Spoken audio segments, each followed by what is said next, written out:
الحمد لله وكفى والصلاة والسلام على سيد الرسل وخاتم الأنبياء الذي كان نبيا وآدم بين الطين والماء. أما بعد فقد قال الله تبارك وتعالى في الكلام القديم والفرقان الحميد: أعوذ بالله من الشيطان الرجيم. بسم الله الرحمن الرحيم. محمد رسول الله والذين معه أشداء على الكفار رحماء بينهم تراهم ركعا سجدا. آمنت بالله صدق الله مولانا العظيم وصدق رسوله النبي الكريم الأمين، ونحن على ذلك لمن الشاهدين والشاكرين، والحمد لله رب العالمين. أما بعد فقد قال الله تبارك وتعالى في شان حبيبه مخبرا وآمرا: إن الله وملائكته يصلون على النبي يا أيها الذين آمنوا صلوا عليه وسلموا تسليما. الصلاة والسلام عليك يا سيدي يا رسول الله، وعلى آلك وأصحابك يا سيدي يا حبيب الله. الصلاة والسلام عليك يا سيدي يا رحمة للعالمين، وعلى آلك وأصحابك يا سيدي يا راحة للعاشقين.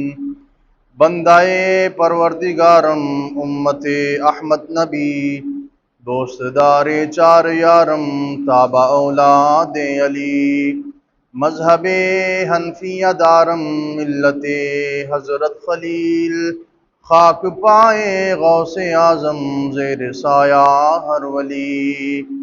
امداد کن از رنج و غم آزاد کن، در دین و دنیا شاد کن یا غوث اعظم دستگیر. گنج بخشے فیض عالم مظہر نور خدا، ناقصارا پیر کامل آرا رہنما. اسلام کی شوکت صدفے دین کا گوہر ہے،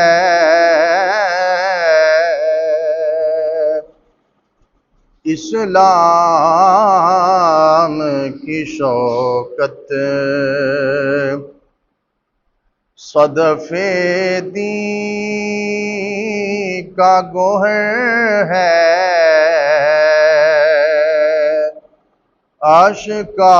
آشکار رسالت جسے کہیے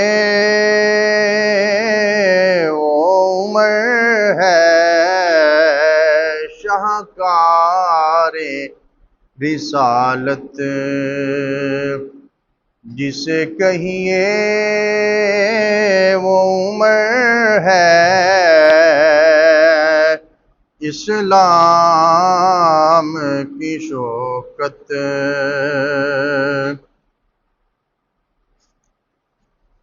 کعبے میں نماز آج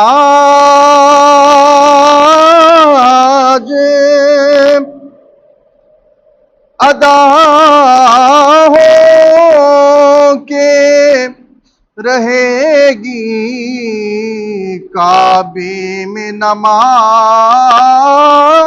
آج ادا ہو کے رہے گی، خطاب کے بیٹے کی آمد کا اثر ہے، خطاب کے بیٹے کی یہ آمد کا اثر ہے، اسلام کی شوکت۔ حمد و ثنا، درود و سلام کے بعد تمام حاضرین محبت کو، سننے والوں کو، دیکھنے والوں کو السلام علیکم ورحمۃ اللہ وبرکاتہ۔ اللہ جل وعلا کا احسان عظیم کہ جس نے ہم سب کو اشرف المخلوقات تخلیق فرمایا، نبی کریم رؤوف الرحیم علیہ تحیت و تسلیم کی امت میں پیدا فرما کر احسان عظیم کے ساتھ سرفراز فرمایا، اولیاء کاملین، صحابہ و اہل بیت اور علماء اہل سنت و جماعت کی محبت سے ہمارے قلوب و اذہان کو معطر اور منور فرمایا۔ ماہ ذی الحجہ شریف کا آخری جمعۃ المبارک اور اسلامی سال کا آخری جمعۃ المبارک اپنی پوری آب و تاب کے ساتھ جاری و ساری ہے، اور آج کا ہمارا موضوع شان و مناقب حضرت عمر فاروق رضی اللہ تعالی عنہ۔ چونکہ آپ کا وصال باکمال یکم محرم الحرام کو ہوا، تو اسی نسبت سے آپ کا ذکر خیر کرتے ہوئے آگے چلیں گے۔ اللہ رب العزت نے اپنی لاریب کتاب قرآن مجید فرقان حمید برہان الرشید میں ارشاد فرمایا، محمد الرسول اللہ، محمد صلی اللہ علیہ وسلم اللہ کے رسول ہیں، والذین معہ، اور جو ان کے ساتھی ہیں، اشداء علی الکفار، کافروں پر بڑے سخت ہیں، اشداء علی الکفار رحماء بینہم، لیکن آپس میں بڑے رحم دل ہیں، تراہم رکعا سجدا، جب بھی تم ان کو دیکھو گے تو وہ کبھی حالت رکوع میں ہوں گے، کبھی حالت سجدہ میں ہوں گے۔ تو علماء مفسرین نے لکھا کہ جو اس آیت میں والذین معہ ہے نا، اس سے مراد سیدنا صدیق اکبر رضی اللہ تعالی عنہ کی ذات ببرکات ہے، اور اشداء علی الکفار سے مراد حضرت عمر فاروق رضی اللہ تعالی عنہ ہیں، چونکہ آپ کافروں پر بہت زیادہ سخت تھے۔ رحماء بینہم، اس سے مراد حضرت عثمان غنی ذو النورین رضی اللہ تعالی عنہ ہیں۔ تراہم رکعا سجدا، اس سے مراد امیر المؤمنین حضرت مولا علی مشکل گشا کرم اللہ تعالی وجہ الکریم ہے۔ حضرت عمر فاروق رضی اللہ تعالی عنہ ایسی عظیم شخصیت ہیں کہ جن کو سب سے پہلے امیر المؤمنین کا لقب ملا، کیونکہ نبی کریم علیہ الصلوۃ والسلام کی ظاہری وصال مبارکہ کے بعد، آقا علیہ الصلوۃ والسلام کے ظاہری وصال مبارکہ کے بعد حضرت ابوبکر صدیق رضی اللہ تعالی عنہ خلیفہ بنے، تو آپ کو کہا جانے لگا خلیفۃ رسول اللہ صلی اللہ علیہ وسلم۔ اور جس وقت حضرت سیدنا صدیق اکبر رضی اللہ تعالی عنہ کا وصال باکمال ہوا تو لوگوں نے حضرت عمر فاروق رضی اللہ تعالی عنہ کو کہنا شروع کیا خلیفتی رسول اللہ. اگر اسی طرح چلتا رہتا تو کہتے خلیفتی رسول اللہ. تو اس چیز کو شارٹ کٹ کرنے کے لیے حضرت عمر فاروق رضی اللہ تعالی عنہ کو امیر المؤمنین کہا جانے لگا.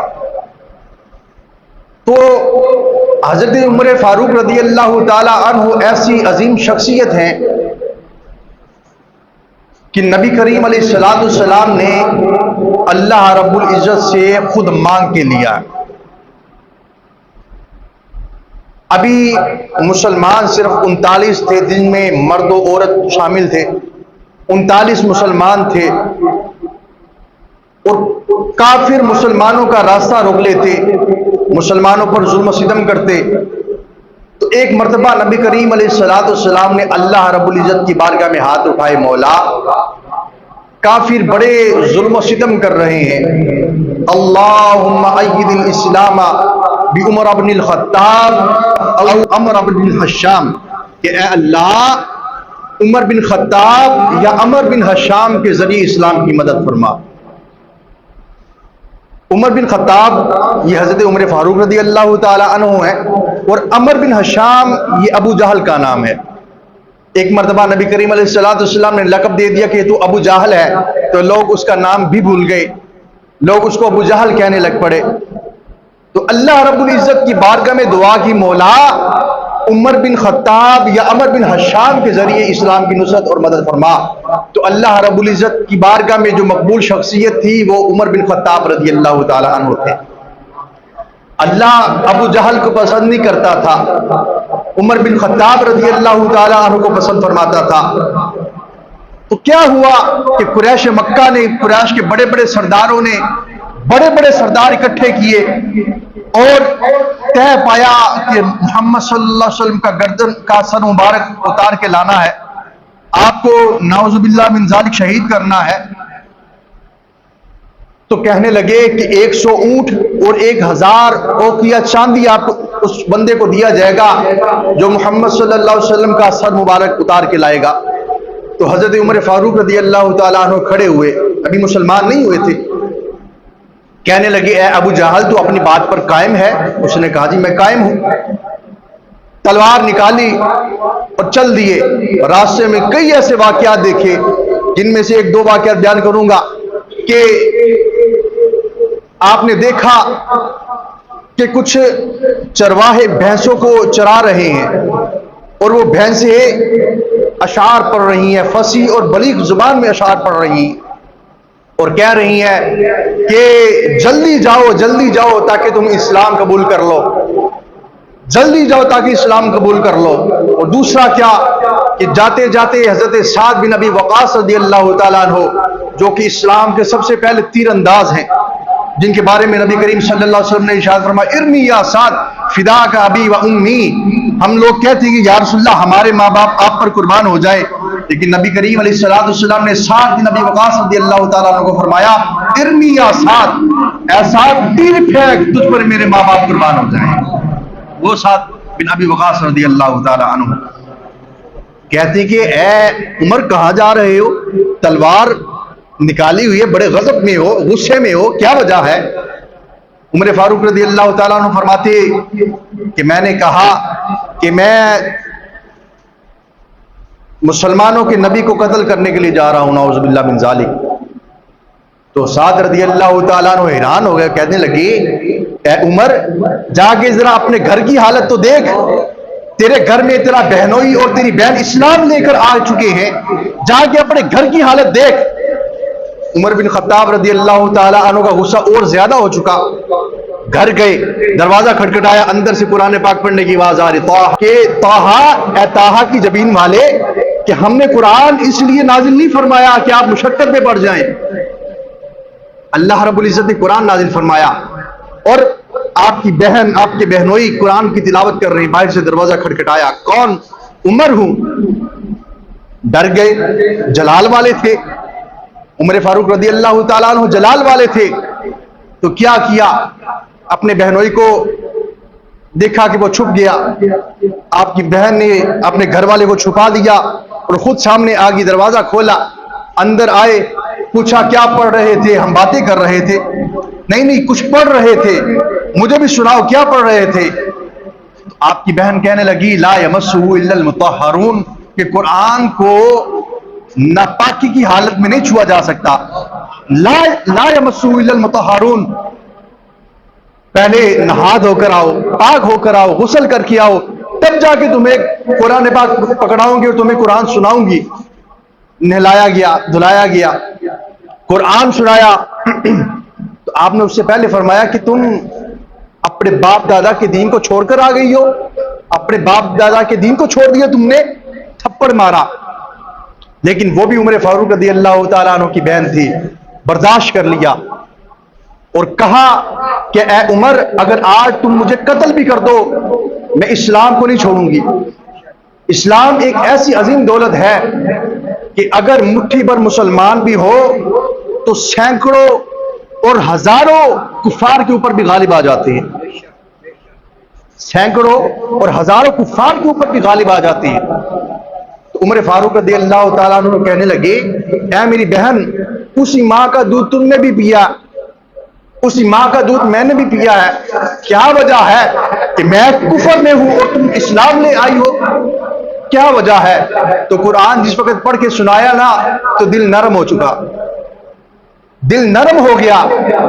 تو عمر فاروق رضی اللہ تعالیٰ عنہ فرماتے ہیں کہ اے بہن، میں چاہتا ہوں جس نبی کا کلمہ پڑھ کر تم مسلمان ہوئی ہو نا، میں بھی اسی کے دین میں شامل ہو جاؤں، میرے گلے میں رسی ڈال کر مجھے اس حبیب کی بارگاہ میں لے کر چلی جاؤ۔ آپ کی گلے میں رسی ڈالی گئی اور آقا علیہ الصلوۃ والسلام کی بارگاہ میں جس وقت پیش ہوئے نا تو حضرت امیر حمزہ رضی اللہ تعالیٰ عنہ آپ باڈی گارڈ بن کے کھڑے ہوئے دروازے پر، تو دیکھا کہ عمر آ رہا ہے، ہاتھ میں تلوار ہے، تو کیا وجہ ہے؟ تو بتایا گیا کہ یہ ہاتھ میں تلوار بھی ہے اور گلے میں رسی بھی ہے۔ نبی کریم علیہ الصلوۃ والسلام کی بارگاہ میں بتایا گیا یا رسول اللہ صلی اللہ علیہ وسلم یہ ماجرا ہے، تو آقا علیہ الصلوۃ والسلام نے فرمایا اس کو آنے دو، اللہ نے میری دعا کو قبول فرما لیا۔ اللہم اید الاسلام بعمر بن الخطاب او عمر بن الحشام، کہ اے اللہ عمر بن خطاب یا عمر بن حشام کے ذریعے اسلام کی مدد فرما، تو اللہ نے میری دعا کو قبول فرما لیا، عمر کو آنے دو۔ آقا علیہ الصلوۃ والسلام کی بارگاہ میں حاضر ہوئے اور اپنا سر نبی کریم علیہ السلام کے قدموں میں رکھا اور مسلمان ہو گئے۔ یہ اسلام کی طاقت ہے۔ آج ہم مسلمان ہو کر یہ سمجھتے ہیں کہ ہم سپر پاور نہیں ہیں، ہم پستی کا شکار ہو چکے ہیں، ہم خود اعتمادی کو چھوڑ چکے ہیں۔ اسلام کی پیروی کرتے تو خود اعتمادی آ جاتی، اسلام کی پیروی کرتے تو آج ہم بلند مقام پر ہوتے۔ اسلام کو چھوڑ دیا، قرآن کو چھوڑ دیا، احادیث مبارکہ کو چھوڑ دیا، دامان صحابہ کو چھوڑ دیا، آقا علیہ الصلوۃ والسلام کی اہل بیت کے دامان کرم کو چھوڑ دیا، تو اس لیے ہم پستی کا شکار ہو چکے۔ آج دیکھیں کہ سپر پاور امریکہ بن کر وہ آج اسلام سے ڈرتا ہے۔ وہ کس کی وجہ سے ڈرتا ہے؟ ان لوگوں کی وجہ سے ڈرتا ہے جو اسلام پر عمل کر رہے ہیں۔ آج دیکھیں کشمیر میں کیا حال ہو رہا ہے، تقریباً 200 سے زائد مسلمانوں کو شہید کر دیا گیا، 200 سے زائد کشمیریوں کو شہید کر دیا گیا۔ کیا وجہ ہے؟ وہ دین مصطفیٰ صلی اللہ علیہ وسلم کا نام لے رہے ہیں، پاکستان کا نام لے رہے ہیں، دین مصطفیٰ صلی اللہ علیہ وسلم کا جھنڈا بلند کرنے کی کوشش کر رہے ہیں۔ اسی وجہ سے ان کو دبایا جا رہا ہے۔ لیکن علماء نے لکھا کہ اسلام دبنے کے لیے نہیں آیا، بلکہ حدیث مبارکہ سناتا ہوں۔ آقا علیہ الصلوۃ والسلام نے ارشاد فرمایا الاسلام یعلو ولا یعلی علیہ، اسلام بلند ہے، اسلام غالب ہے، یہ مغلوب ہونے کے لیے نہیں آیا۔ اسلام بلند ہے، یہ غالب ہے، یہ مغلوب ہونے کے لیے نہیں آیا۔ اور جو مغلوب ہو جائے وہ دین نہیں ہوتا، جو دین ہو وہ مغلوب نہیں ہوتا، کیونکہ اللہ رب العزت نے ارشاد فرمایا کہ اللہ کے نزدیک دین صرف اور صرف اسلام ہے. اس کے علاوہ جو بھی ہیں یہ کافر ہیں، یہ سکھ ہیں، یہ ہندو ہیں، یہ عیسائی ہیں، یہ یہودی ہیں، یہ سب ان کا دین نہیں ہے، ان کا مذہب ہے. اور اللہ کے نزدیک اسلام دین ہے.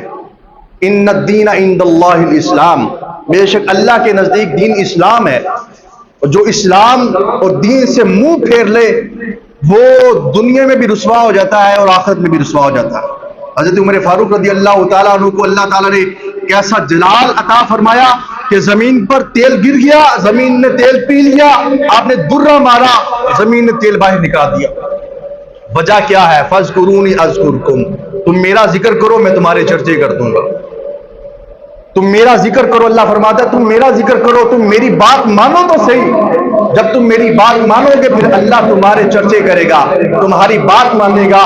اور صرف اللہ نہیں بلکہ اللہ رب العزت ساری کائنات کو حکم دے دے گا کہ میرے اس بندے کی بات مانو. چاہے وہ انسان ہو، چاہے وہ درندے ہو، چاہے پرندے ہو. بلکہ ایک واقعہ مجھے یاد آیا کہ جنگل سے ایک بندہ بھاگا بھاگا آیا. اس نے کہا کہ عمر بن خطاب رضی اللہ تعالیٰ عنہ کا انتقال ہو گیا، آپ شہید ہو گئے. تو پوچھا گیا یہ ماجرا کیا، تجھے کیسے پتا چلا؟ ایک بندے کو بھگایا کہ جاؤ پتہ کر کے آؤ، پتا چلا کہ باقی آپ شہید ہو گئے. تو فرمایا کہ تجھے کیسے پتا چلا؟ تو اس نے کہا کہ جب پہلے میں جنگل میں اپنی بکریاں چراتا تھا تو میرے ساتھ بھیڑیے بھی بکریاں چراتے تھے، لیکن آج میرے بھیڑیے نے میری بکری کا نقصان کر دیا. مجھے اس وجہ سے پتا چلا کہ عمر بن خطاب رضی اللہ تعالیٰ عنہ شہید ہو گئے. اور وہ عمر جو کہیں کہ اگر نہر کے کنارے ایک بکری کا بچہ بھی بھوکا مر گیا تو کل قیامت والے دن عمر سے پوچھا جائے گا. وہ عمر فاروق رضی اللہ تعالیٰ عنہ جو خود غلہ اپنی پیٹھ کے اوپر لاد کر لوگوں کے گھروں میں پہنچایا کرتے تھے، وہ عمر فاروق رضی اللہ تعالیٰ عنہ کہ ایک جگہ پر وہ سفیر بن کے گئے، بلکہ سفیر نہیں، ایک جگہ پر ایک علاقے کو فتح کیا، اس جگہ کو دیکھنے کے لیے گئے، غالباً بیت المقدس کو فتح کیا تھا. تو ساتھ ایک غلام ہے، ایک سواری ہے، تو باریاں بنائی ہوئی ہیں کہ 1 گھنٹہ عمر فاروق رضی اللہ تعالیٰ عنہ سواری کریں گے اور غلام پیدل چلے گا، اور 1 گھنٹہ غلام سواری کرے گا اور عمر فاروق رضی اللہ تعالیٰ عنہ پیدل چلیں گے. جو آخری وقت آیا تو غلام کی باری تھی سوار ہونے کی، عمر فاروق رضی اللہ تعالیٰ عنہ کی باری تھی پیدل چلنے کی. غلام نے دیکھا کہ سامنے بڑا پروٹوکول ہے، لوگ کھڑے ہیں بڑے آب و تاب کے ساتھ آپ کا انتظار کر رہے ہیں. تو کہنے لگا حضور کوئی بات نہیں، اگر پچھلا گھنٹہ بھی میں پیدل چل چکا ہوں یہ بھی چل لوں گا. تو آپ نے فرمایا نہیں، نبی کریم علیہ السلام نے میری تربیت کیوں نہیں کی؟ ہماری نبی کریم علیہ السلام نے تربیت اس طرح کی ہی نہیں. اور میں کہنا چاہتا ہوں جو اپنے غلام کا حق نہ کھائے وہ اپنے آقا کی اولاد کا حق کیسے کھائے گا؟ وہ اپنے آقا کے اولاد کا حق کس طرح کھا سکتا ہے؟ یہ نبی کریم علیہ السلام نے تربیت کی ہے کہ غلام ناکہ پر ہو تو امام چل رہا ہے. یہ برابری کا تو نے دیا درس آدمی کو، یہ برابری کا تو نے دیا درس آدمی کو، کہ غلام ناکہ پر ہے تو امام چل رہا ہے، کہ غلام ناکہ پر ہے تو امام چل رہا ہے. نبی کریم علیہ السلام نے بڑی پیاری تربیت کی ہے کہ یہ وہ عمر ہیں کہ جن کے ڈر کی وجہ سے لوگ شراب چھپا لیتے اور کہتے کہ میں دودھ لے کر جا رہا ہوں. بندہ تھا نا، وہ شراب خانے گیا، شراب لی، جانے لگا تو دیکھا سامنے عمر فاروق رضی اللہ تعالیٰ عنہ کھڑے، ہاتھ میں در رہا ہے. تو ڈر گئے، یا اللہ آج مجھے بچا لینا، آج کے بعد شراب نہیں پیوں گا. عمر فاروق رضی اللہ تعالیٰ عنہ نے فرمایا کیا لے کر جا رہے ہو؟ کہنے لگا جی میں دودھ لے کر جا رہا ہوں. اچھا دکھاؤ ذرا. چادر سے باہر نکالا تو دیکھا دودھ ہے. چادر سے باہر جس وقت نکالا تو دیکھا دودھ ہے. یہ عمر فاروق رضی اللہ تعالیٰ عنہ کا روب اور دبدبا ہوا کرتا تھا، بلکہ آقا علیہ السلام کا فرمانے والی شان ہے. نبی کریم علیہ السلام نے فرمایا عمر سے تو شیطان بھی ڈرتا ہے. جس راستے سے عمر گزر رہا ہو شیطان بھی اس راستے کو چھوڑ دیتا ہے. شیطان عمر کے سائے سے بھی ڈرتا ہے. یہ شان ہے عمر فاروق رضی اللہ تعالیٰ عنہ کا. اور تقوی ایسا کہ اگر نہر کو اور دریا کو حکم دے دے کہ پانی چل پڑے تو وہ پانی بھی چل پڑتا ہے. دریا دجلہ ہر سال ایک عورت لیتا تھا، تو آپ کو پیغام موصول ہوا یہ ہر سال ایک نوجوان عورت کو لیتا ہے، تو اس کا کوئی حل نکالیں. تو آپ نے خط لکھا، خط پر لکھا کہ یہ اللہ کے بندے عمر کی طرف سے خط لکھا جا رہا ہے، اگر تم اپنی مرضی سے چلتے ہو تو ہمیں تمہاری کوئی ضرورت نہیں، اگر تم اللہ کی مرضی سے چلتے ہو تو پھر اس کی مرضی کے ساتھ چلو. فرمایا کہ اس خط کو اس کے اندر پھینک دینا. جس وقت پھینکا گیا تو اللہ تعالیٰ کا کرم کیسا ہوا کہ آج تک دریائے دجلہ وہ رکا نہیں، دریائے نیل آج تک رکا نہیں. تو اللہ تعالیٰ کا کرنا ایسا ہوتا ہے کہ جب بندہ اللہ کی رضا میں راضی ہو جاتا ہے پھر رب کائنات اس بندے سے راضی ہو جاتا ہے. یا ایتھا النفس المطمئنہ ارجعی الی ربک راضیۃ مرضیہ، کہ جب بندہ وہ اللہ کا بندہ مرتا ہے تو فرشتے آ کے کہتے ہیں یا ایتھا النفس المطمئنہ، اے اطمینان والے نفس، ارجعی الی ربک، اپنے رب کی طرف لوٹ آ. کیسے لوٹ کر آؤں؟ راضیۃ مرضیہ، اس حالت میں لوٹ کے آ کہ تیرا رب تجھ پر راضی ہو گیا، تو اپنے رب پر راضی ہو جا.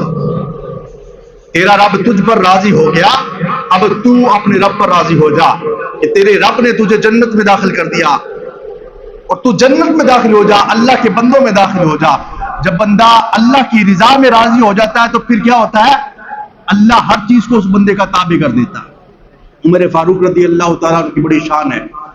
یکم محرم الحرام کو آپ کی شہادت ہوئی. ابو لولو فیروز نے نماز کے وقت آپ پر حملہ کیا، 3 دن زخمی رہے، اور یکم محرم الحرام کو آپ کی شہادت ہوگی. اور یہ شہادت نبی کریم علیہ السلام کے فرمان کے مطابق تھی. آخری بات کروں گا اس کے بعد اجازت. آقا علیہ السلام پہاڑ پر کھڑے تو آقا علیہ السلام کی آمد کی وجہ سے نا پہاڑ ہلنے لگ گیا، وجد میں آ گیا. آقا علیہ السلام نے فرمایا اسکن یا احد، اے احد رک جا، تجھے نہیں پتا تجھ پر ایک نبی ہے، ایک صدیق ہے اور 2 شہید ہیں. آقا علیہ السلام تھے، حضرت سیدنا صدیق اکبر رضی اللہ تعالیٰ عنہ تھے، اور حضرت عمر فاروق رضی اللہ تعالیٰ عنہ تھے، اور حضرت عثمان غنی رضی اللہ تعالیٰ عنہ. عمر فاروق رضی اللہ تعالیٰ عنہ اور عثمان غنی رضی اللہ تعالیٰ عنہ یہ دونوں شہید ہوئے. آقا نے فرمایا تجھے نہیں پتا تجھ پر ایک نبی ہے، ایک صدیق ہے اور 2 شہید ہیں. اللہ تعالیٰ سے دعا ہے کہ اللہ رب العزت ہمیں ان کی اسوہ حسنہ پر عمل کرنے کی توفیق عطا فرمائے. وآخر دعوانا ان الحمد للہ رب العالمین.